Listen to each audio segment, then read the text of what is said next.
അദ്ദേഹം കുറേക്കാലം യാത്ര ചെയ്തു.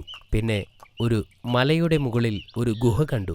അത് വിശ്രമിക്കാൻ ഒരു നല്ല സ്ഥലമാണെന്ന് അദ്ദേഹം തീരുമാനിച്ചു. പ്രവാചകൻ അവിടെ കുറേ ദിവസം താമസിച്ചു. പ്രവാചകൻ ആ ഗുഹയ്ക്കുള്ളിൽ ഒളിച്ചിരിക്കുകയാണെന്നറിഞ്ഞപ്പോൾ അദ്ദേഹത്തിൻ്റെ സഹോദരന്മാർ അദ്ദേഹത്തെ കാണാൻ വന്നു. ഞങ്ങൾ രാജാവിനെക്കൊണ്ട് മടുത്തു, അവർ പ്രവാചകനോട് പറഞ്ഞു. അയാൾ രാജ്യത്തിലെ എല്ലാവരെയും പീഡിപ്പിക്കുന്നു. ഞങ്ങൾ താങ്കളോടൊപ്പം ചേരാൻ ആഗ്രഹിക്കുന്നു.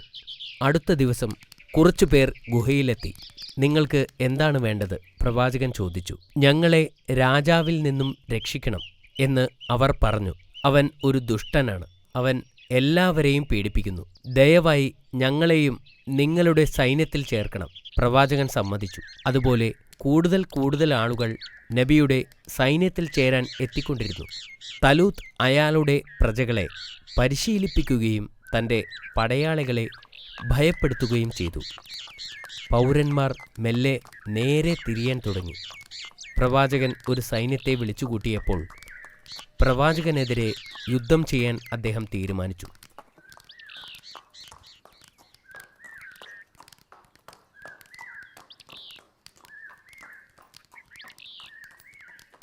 ദിവസങ്ങളോളമുള്ള യാത്രകൾ കാരണം രാജാവിൻ്റെ സൈന്യം ക്ഷീണിച്ചു. അവർ വളരെ ദൂരം സഞ്ചരിച്ചിരുന്നു.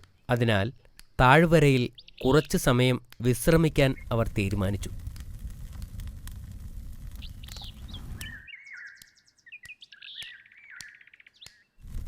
തലൂത്ത് ഉറങ്ങിക്കിടക്കുമ്പോൾ പ്രവാചകൻ ശബ്ദമുണ്ടാക്കാതെ ആ ഗുഹയിൽ കയറി തൻ്റെ വാൾ ഊരി തലൂത്തിൻ്റെ വസ്ത്രത്തിൽ നിന്നും ഒരു കഷ്ണം കീറിയെടുത്തു. എന്നിട്ട് അദ്ദേഹം പുറത്തുപോയി രാജാവിനെ ഉച്ചത്തിൽ വിളിച്ചു. അപ്പോൾ രാജാവ് ഉണർന്നു, ഗുഹയ്ക്ക് പുറത്തു വന്നു. പ്രവാചകൻ തൻ്റെ ആളുകളോടൊപ്പം നിൽക്കുന്നത് അയാൾ കണ്ടു. നിങ്ങൾ ഇവിടെ വന്നിരിക്കുന്നത് എന്നെ കൊല്ലാനാണ്, പ്രവാചകൻ വിളിച്ചു പറഞ്ഞു. പക്ഷേ ഞാൻ നിങ്ങളെ വെറുക്കുന്നില്ല, നിങ്ങളെ കൊല്ലാൻ ഞാൻ ആഗ്രഹിക്കുന്നുമില്ല. നിങ്ങളെ എനിക്ക് കൊല്ലണമായിരുന്നെങ്കിൽ നിങ്ങൾ ഉറങ്ങിക്കിടക്കുമ്പോൾ എനിക്കത് ചെയ്യാമായിരുന്നു.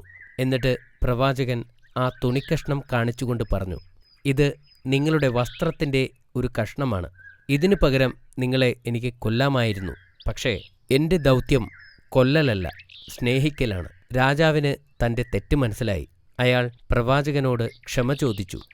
പ്രവാചകൻ രാജാവിനോട് ക്ഷമിക്കുകയും തൻ്റെ രാജ്യത്തിലേക്ക് മടങ്ങിപ്പോകാൻ അനുവദിക്കുകയും ചെയ്തു. കുറച്ചു വർഷങ്ങൾക്ക് ശേഷം മറ്റൊരു യുദ്ധത്തിൽ തലൂത്ത് കൊല്ലപ്പെട്ടു. അപ്പോൾ ജനങ്ങൾക്ക് വേണ്ടി ദാവൂദ് നബി ചെയ്തിട്ടുള്ള കാര്യങ്ങൾ ജനങ്ങൾ ഓർക്കുകയും അദ്ദേഹത്തെ രാജാവായി തിരഞ്ഞെടുക്കുകയും ചെയ്തു. അല്ലാഹു അദ്ദേഹത്തിൻ്റെ രാജ്യത്തെ ശക്തവും വലുതുമാക്കി. ശത്രുക്കൾ അദ്ദേഹത്തെ ഭയപ്പെട്ടു. കുറച്ചു നാൾ കഴിഞ്ഞപ്പോൾ പ്രവാചകന് ഒരു പുത്രനുണ്ടായി. അവന് സുലൈമാൻ എന്ന് പേരിട്ടു. കുട്ടിക്കാലം മുതൽ വളരെ ബുദ്ധിമാനും സമർത്ഥനുമായിരുന്നു അവൻ. താഴെ പറയുന്ന സംഭവം നടന്നപ്പോൾ അദ്ദേഹത്തിന് 11 വയസ്സുണ്ടായിരുന്നു.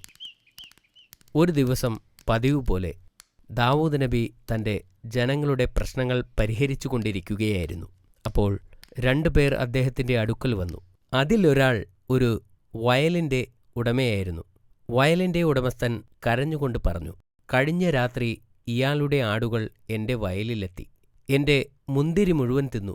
ഇപ്പോൾ ഒന്നും അവശേഷിക്കുന്നില്ല. എൻ്റെ നഷ്ടത്തിന് നഷ്ടപരിഹാരം നൽകാൻ അയാളോട് ആവശ്യപ്പെടുക. ഇത് ശരിയാണോ? പ്രവാചകൻ ആടുകളുടെ ഉടമയോട് ചോദിച്ചു. അതെ, അദ്ദേഹം മറുപടി പറഞ്ഞു. പ്രവാചകൻ അല്പനേരം ആലോചിച്ചു. എന്നിട്ട് അവൻ്റെ നഷ്ടത്തിനു പകരം നിന്റെ ആടുകളെ അയാൾക്ക് കൊടുക്കാൻ ഞാൻ തീരുമാനിച്ചിരിക്കുന്നു. പക്ഷേ ഈ ആടുകളാണ് എനിക്കെല്ലാം എന്ന് അയാൾ മറുപടി പറഞ്ഞു. അപ്പോഴാണ് സുലൈമാൻ സംസാരിച്ചത്. എനിക്ക് മറ്റൊരു പരിഹാരമുണ്ട്. മുന്തിരിവള്ളികൾ വളരുന്നതുവരെ ആട്ടുടമ വയലിൽ പണിയെടുക്കട്ടെ. ആ സമയത്ത് ഭൂവുടമ ആടുകളെ നോക്കട്ടെ. വയലുടമയ്ക്ക് അയാളുടെ വിളവുകൾ തിരിച്ചെടുക്കുന്നതുവരെ ജീവിക്കാനുള്ളത് ആടിൻ്റെ രോമവും പാലും വിറ്റുകിട്ടും. മുന്തിരിവള്ളികൾ വളർന്നാൽ ഭൂവുടമയ്ക്ക് ഭൂമിയും ആട്ടുടമയ്ക്ക് ആടുകളെയും തിരിച്ചു കിട്ടും. പ്രവാചകൻ ആശ്ചര്യപ്പെട്ടു. ഇതാണ് യഥാർത്ഥ ന്യായവിധി. ജ്ഞാനത്താൽ നിന്നെ അനുഗ്രഹിച്ചതിന് അല്ലാഹുവിന് സ്തുതി. തീർച്ചയായും നീ ഒരു ബുദ്ധിമാൻ തന്നെ. നീതിപൂർവമായ ഈ തീരുമാനത്തിൽ ആ രണ്ടുപേരും സുലൈമാനോട് നന്ദി പ്രകടിപ്പിച്ചു. ആട്ടുടമയ്ക്ക് തൻ്റെ ആടുകളെ നഷ്ടപ്പെട്ടില്ലല്ലോ എന്നോർത്തപ്പോൾ കൂടുതൽ സന്തോഷമായി. തൻ്റെ പിതാവിൽ നിന്ന് ലഭിച്ചിട്ടുള്ള അറിവിനേക്കാൾ കൂടുതൽ അറിവ് നൽകി അള്ളാഹു സുലൈമാനെ അനുഗ്രഹിച്ചിരുന്നു. സത്യസന്ധനും നീതിമാനുമായ ഭരണാധികാരിയായിരുന്നു ദാവൂദ് നബി. തൻ്റെ ജനങ്ങൾക്ക് സമാധാനവും സമൃദ്ധിയും നൽകിയിരുന്നു. തൻ്റെ മനോഹരമായ ശബ്ദത്തിൽ അള്ളാഹുവിൻ്റെ സന്ദേശങ്ങൾ അദ്ദേഹം ജനങ്ങളിലേക്കെത്തിച്ചു. അദ്ദേഹം സബൂർ ഉരുവിടുമ്പോൾ എല്ലാവരും അത് ശ്രദ്ധിച്ചുകൊണ്ട് നിൽക്കുമായിരുന്നു. അദ്ദേഹത്തിൻ്റെ സന്ദേശങ്ങൾ വളരെ പ്രശസ്തവും എല്ലാവരും ഓർമ്മിക്കുന്നതുമാണ്. അദ്ദേഹം രാജാവാണെങ്കിലും ധൂർത്തനായി ജീവിച്ചിരുന്നില്ല. സ്വന്തം ആവശ്യങ്ങൾക്കുള്ള പണം പോലും ഖജനാവിൽ നിന്ന് എടുത്തിരുന്നില്ല. അദ്ദേഹത്തിന് ആയുധ നിർമ്മാണത്തിൽ പരിചയമുണ്ടായിരുന്നു. ആയുധമുണ്ടാക്കി വിറ്റ് കിട്ടുന്ന തുച്ഛമായ വരുമാനത്തിലാണ് അദ്ദേഹം ജീവിച്ചിരുന്നത്. പ്രവാചകൻ തൻ്റെ ഒരു ദിവസത്തെ 4 ഭാഗങ്ങളായി വിഭജിച്ചു. ഒരു ഭാഗം ജോലി ചെയ്യുവാനും വിശ്രമിക്കുവാനും, രണ്ടാമത്തെ ഭാഗം അള്ളാഹുവിനോട് പ്രാർത്ഥിക്കുവാനും, അടുത്തത് ജനങ്ങളുടെ പ്രശ്നങ്ങൾ കേൾക്കുവാനും, അവസാനത്തേത് പ്രഭാഷണത്തിനുമായി മാറ്റിവച്ചിരുന്നു.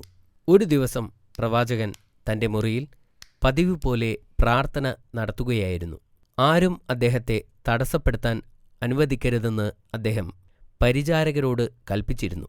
എന്നാൽ 2 പേർ എങ്ങനെയോ അദ്ദേഹത്തിൻ്റെ മുറിയിലേക്ക് പ്രവേശിച്ചു. അദ്ദേഹം ദേഷ്യത്തോടെ ചോദിച്ചു, "നിങ്ങൾ ആരാണ്?" "ഭയപ്പെടരുത്," അവരിൽ ഒരാൾ പറഞ്ഞു. "ഞങ്ങൾക്കിടയിൽ ഒരു തർക്കമുണ്ട്.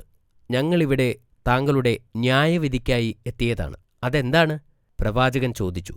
ആദ്യത്തെ ആൾ പറഞ്ഞു, "ഇതെൻ്റെ സഹോദരനാണ്. ഇദ്ദേഹത്തിന് 99 പെണ്ണാടുകളുണ്ട്. എനിക്ക് ഒരെണ്ണവും. ഒരു ദിവസം ഇവൻ പറഞ്ഞു, എൻ്റെ ആടിനെ ഇവന് കൊടുക്കാൻ. അവൻ്റെ സംസാരം എന്നെ കീഴ്പ്പെടുത്തുകയും അവൻ എൻ്റെ ആടിനെ പിടിച്ചുകൊണ്ടു പോവുകയും ചെയ്തു. ദയവ് ചെയ്ത് അങ്ങ് ഇതിൻ്റെ വിധി പറഞ്ഞു തരണം." പ്രവാചകൻ മറ്റേയാൾക്ക് എന്താണ് പറയാനുള്ളത് എന്ന് കേൾക്കാൻ കാത്തുനിൽക്കാതെ തിരക്കിട്ട് പറഞ്ഞു, "അദ്ദേഹത്തിന് ഇത്രയും ആടുകളുള്ളപ്പോൾ നിങ്ങളുടെ ആടിനെ ആവശ്യപ്പെട്ടത് തെറ്റാണ്." പെട്ടെന്നു തന്നെ അവർ 2 പേരും അപ്രത്യക്ഷമായി. അപ്പോഴാണ് അവർ അള്ളാഹു അയച്ച മലക്കുകളായിരുന്നു എന്ന് പ്രവാചകന് മനസ്സിലായത്. അവർ ഇവിടെ തന്നെ ഒരു പാഠം പഠിപ്പിക്കുകയായിരുന്നു എന്ന് അദ്ദേഹത്തിന് മനസ്സിലായി. അദ്ദേഹത്തിന് തൻ്റെ തെറ്റ് മനസ്സിലാവുകയും അള്ളാഹുവിനോട് പാപമോചനത്തിനായി കരഞ്ഞ് പ്രാർത്ഥിക്കുകയും ചെയ്തു. അള്ളാഹു പ്രവാചകനോട് ക്ഷമിക്കുകയും പ്രവാചകൻ ദീർഘകാലം ജീവിക്കുകയും ചെയ്തു. അദ്ദേഹം അള്ളാഹുവിനെ ആരാധിക്കുകയും മരിക്കുന്നതുവരെ അള്ളാഹുവിനെ സ്തുതിക്കുകയും ചെയ്തിരുന്നു. അദ്ദേഹം വഫാത്തായപ്പോൾ ആയിരക്കണക്കിന് ജനങ്ങളും പുരോഹിതന്മാരും ദുഃഖിച്ചിരുന്നു. അദ്ദേഹത്തിൻ്റെ കബറടക്കത്തിൻ്റെ സമയത്ത് സൂര്യന് ഭയങ്കര ചൂടായിരുന്നു. അവിടെ എത്തിയ